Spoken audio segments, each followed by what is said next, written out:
Today is October 30th, 2023. Our reflection is entitled Children of God, Freedom and Healing. First reading according to Romans chapter 8, 12-17. Consequently, brothers, we are not debtors to the flesh, to live according to the flesh. For if you live according to the flesh, you will die, but if by the Spirit you put to death the deeds of the body, you will live. For those who are led by the Spirit of God are children of God. For you did not receive a spirit of slavery to fall back into fear, but you received a spirit of adoption, through which we cry, Abba, Father. The Spirit itself bears witness with our spirit that we are children of God, and if children, then heirs, heirs of God and joint heirs with Christ, if only we suffer with him so that we may also be glorified with him.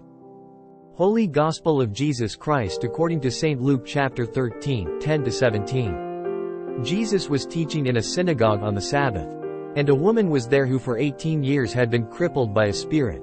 She was bent over, completely incapable of standing erect. When Jesus saw her, he called to her and said, "Woman, you are set free of your infirmity." He laid his hands on her, and she at once stood up straight and glorified God. But the leader of the synagogue, indignant that Jesus had cured on the Sabbath, said to the crowd in reply, "There are 6 days when work should be done. Come on those days to be cured, not on the Sabbath day." The Lord said to him in reply, "Hypocrites! Does not each one of you on the Sabbath untie his ox or his ass from the manger and lead it out for watering? This daughter of Abraham, whom Satan has bound for 18 years now, ought she not to have been set free on the Sabbath day from this bondage?" When he said this, all his adversaries were humiliated, and the whole crowd rejoiced at all the splendid deeds done by him.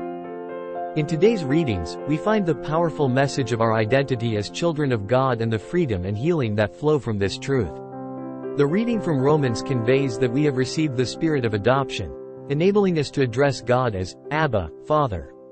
This profound relationship liberates us from fear and grants us the inheritance of eternal life. The Gospel story narrates the healing of a woman who had been crippled for 18 years. Jesus, on the Sabbath, calls her over and heals her. This miraculous act highlights the compassionate nature of Christ and his desire to free us from our burdens, both physical and spiritual.